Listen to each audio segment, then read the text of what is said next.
The past few days, we have covered the first component of right action, abstaining from taking of life, or in short, abstaining from killing. Today, we are going to explore the second component, abstaining from taking what is not given. The second component of right action, Adinadana Veramani. He avoids taking what is not given and abstains from it. What another person possesses of goods and chattel in the village or in the wood, that he does not take away with thievish intent. Let's define chattel here.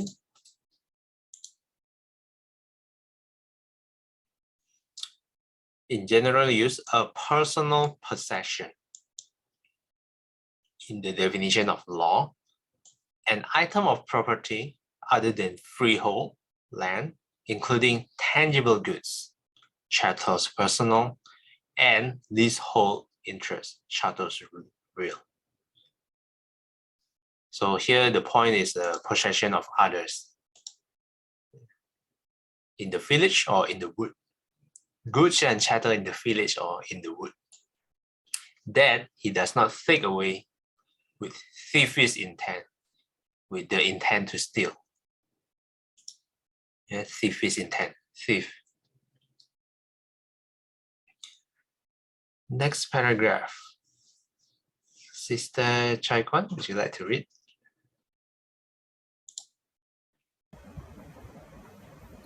Taking what is not given means appropriating the rightful belongings of others with devious intent.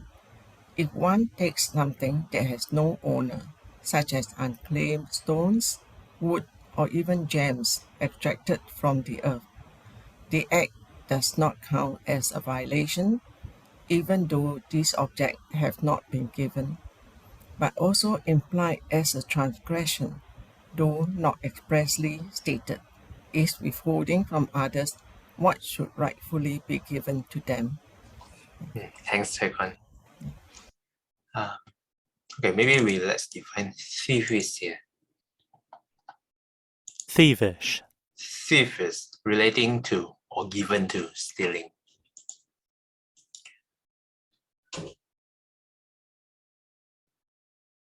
So if there is no owner, unclaimed stones, wood, or even gems, or you find gold bar in the road,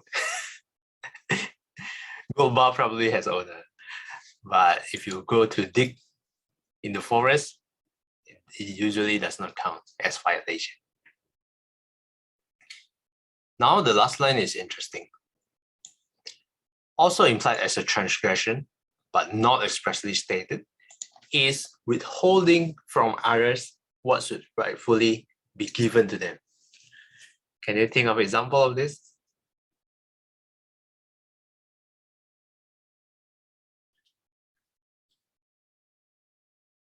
The common one in Singapore? I think it's common around the world. Employees not being paid, at least not being paid on time. They have worked for 2, 3 months, 6 months, and then they never get paid. But as an employee, I mean, why would you continue working at that place? That's also another thing. But withholding pays of your employees is something that you can read in the news. I think not just in Singapore, but should be pretty common around the world.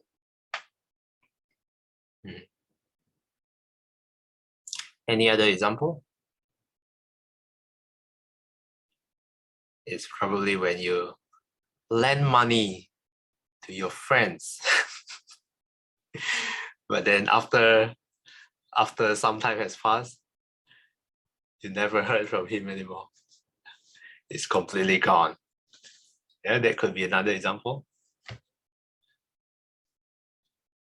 Do you guys know, can think of any?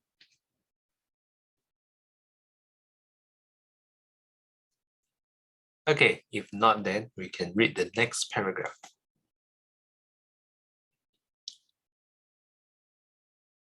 Chai Kwan, would you like to nominate next person to read? Sister Tammy.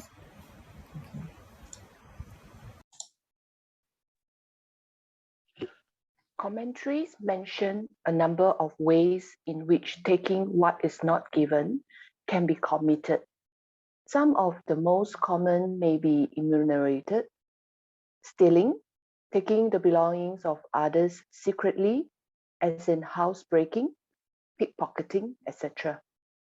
Robbery, taking what belongs to others openly by force or threats.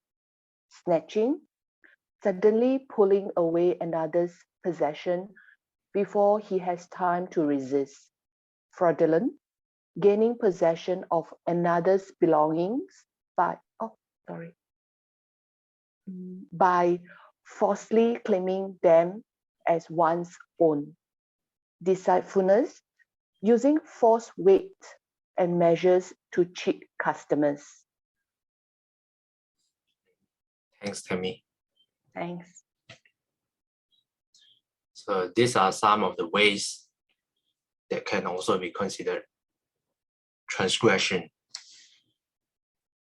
in the context of abstaining from taking what is not given. The first one, stealing. This is the most obvious one. The second one is the more forceful, robbery. Stealing, but by force or threats, sometimes with a knife. And in other countries, you can see countries like Brazil, they usually use guns. Mexico, that is I guess, one of the big example. And in Indonesia, I've heard of people who kena before, but fortunately myself, I haven't been robbed before. So luckily, though I have been scammed before, but that's story for another day. Snatching. Snatching is, in Indonesia, I heard a really sad tragedy as well. And it was, NTU used to give, NTU is the Nanyang Technological University, the university in Singapore. They used to give entrance examination all the way to my hometown. So few of them, they fly away to Medan, my hometown, just to organize and conduct this exam for us. So if we pass the exam, then we will get admitted to NTU. If we don't pass the exam, then we will be rejected. Our admission will be rejected. So what happened was, two of them, they were riding what we call becak. Becak is like a tricycle. Let me see if I can show you guys the picture.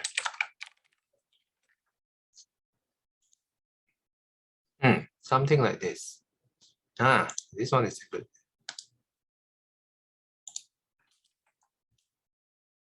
Yeah, so this is what we call becak in Medan. Yeah, so the thing is, the two of them wanted to try this, but you see, this is so open, right? And the motorcycle can easily just pass through here, you see, on the sides. And if you're holding a bag, yeah, this is a good example. This lady is holding a bag, a blue bag. Did you see it? Like here. So the motorcycle can just pass through this here, and then snatch the bag away from her. Yeah, that's one. So what happened was, it's so tragic. The lady, I think she was a local, she's a Singaporean. When the lady's bag gets snatched away, she did not let go of the bag. She keeps holding on to it until she falls off the becak. Yeah, and you can imagine it was probably pretty high speed as well. And then as a result of that, she gets injured heavily, and then she passed away.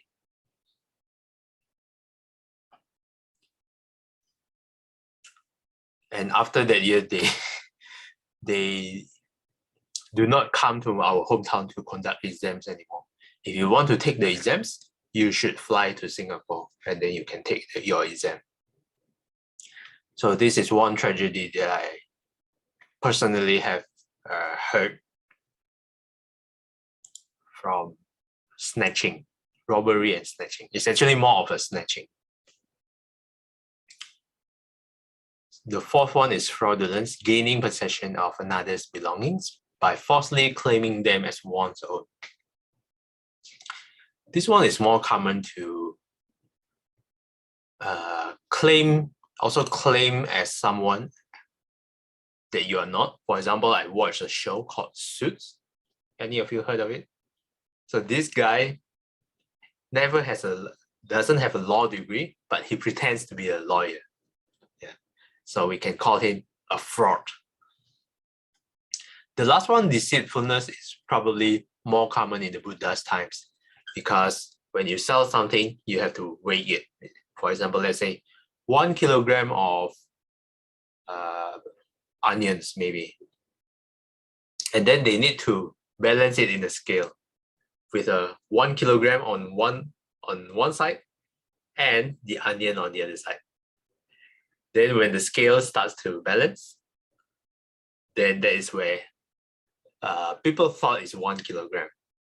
But you can modify the scale such that you can just tag 1 kilogram in the weight. But you actually cut away the weight. So it's less than 1 kilogram, but you claim what you sell to be 1 kilogram. Yeah. So this is what is meant here by using false weight measures to cheat customers. So, any questions or comments so far?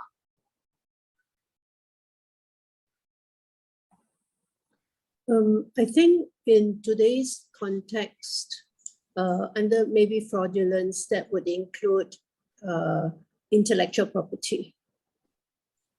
Yeah, okay. That would be considered another's belongings. Mm-hmm.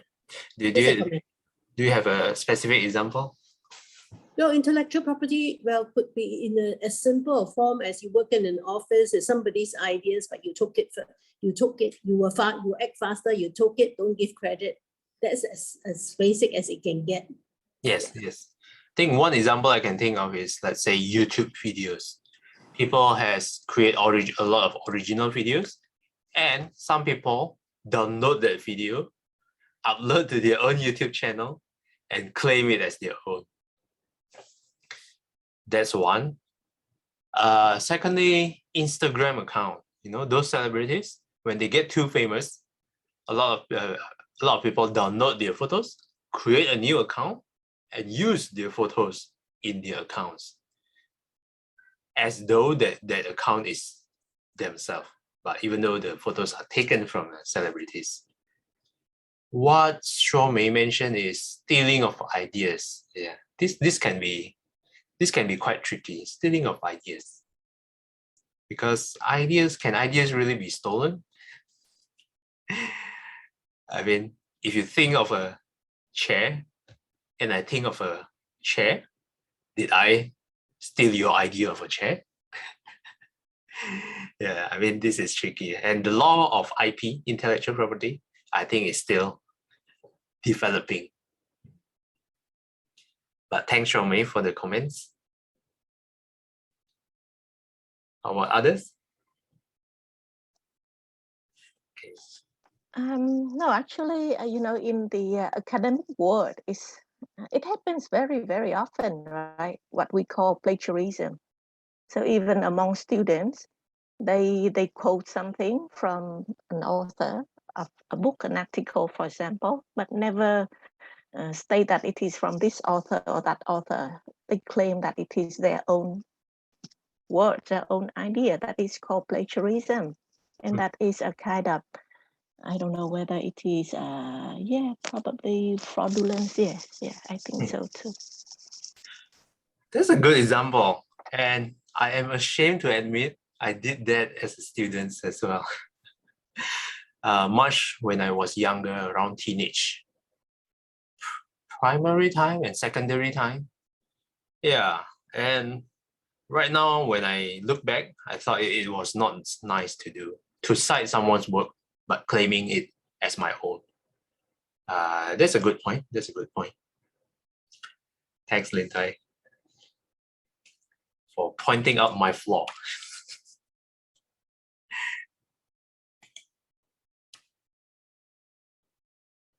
Okay, let's continue with the next paragraph. Tammy, would you like to nominate next person to read? How about Xing Hui?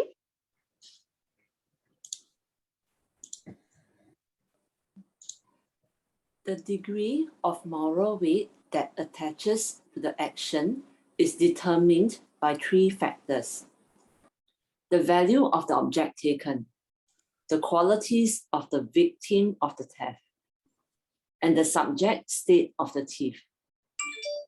Regarding the first, moral weight is directly proportional to the value of the object. Regarding the second, the weight varies according to the moral qualities of the deprived individual. Regarding the third, acts of theft may be motivated either by greed or hatred. While greed is the most common cause, hatred may also be responsible, as when one person deprives another of his belongings, not so much because he wants them for himself, as because he wants to harm the latter. Between the two, acts motivated by hatred are karmically heavier than acts motivated by sheer greed. Thanks, Xing Hui.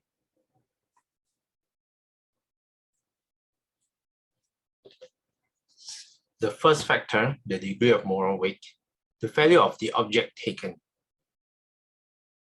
So this one. So if you steal $100,000, it's of course heavier than stealing $1. If you steal a gold bar, it's of course heavier than stealing what? Food, maybe, yeah. The second factor, the moral qualities of the deprived individual. If you steal from a monastery, that could be a heavy karma. So be careful. The third one, it can be motivated by either greed or hatred. Usually the common case is greed, but sometimes it's possible to steal out of hatred because you don't like the person. So you secretly take away something from him. In the future, when he finds out, oh no, my wallet is missing, then he would suffer. And you will be happy because he suffers. So that would be examples of out of hatred. Okay, Xing Hui, would you like to nominate next person to read?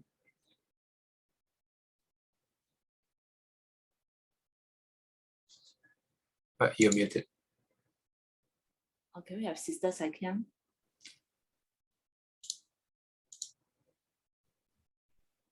Okay, thank you, Cindy. The positive counterpart to abstaining from stealing is honesty, which implies respect for the belongings of others and for their right to use their belongings as they wish. Another related virtue is contentment, being satisfied with what one has without being inclined to increase one's wealth by unscrupulous means. The most eminent opposite virtue is generosity, giving away one's own wealth and possessions in order to benefit others.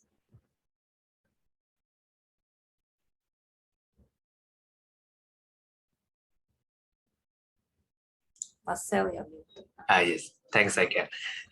Firstly, let's define unscrupulous. Having showing no moral principles, not honest or fair. So we being contented, being satisfied with what we already have, without being inclined to increase our wealth.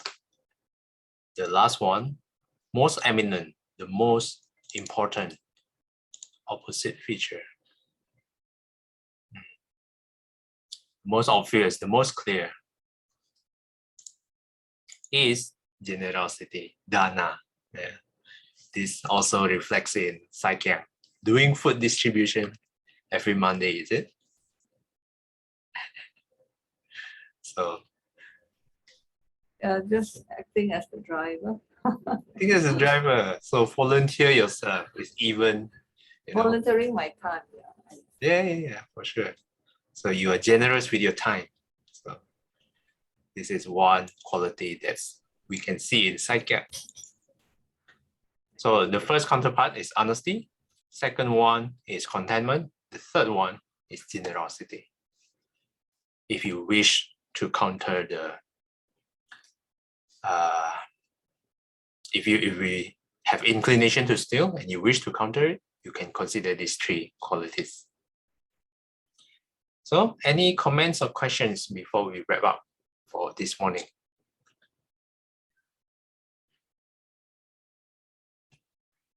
Okay, if not, then let's do a dedication.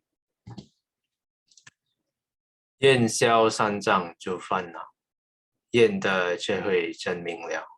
普愿罪障悉消除，实是常行菩萨道。阿弥陀佛。Till we meet again, may we be guided by the Buddha, the Dhamma, and the Sangha. Sadhu, sadhu, sadhu. Have a contented day ahead. Thanks, everyone. Thanks for joining. I'll see you guys again next time. Thank you, everybody.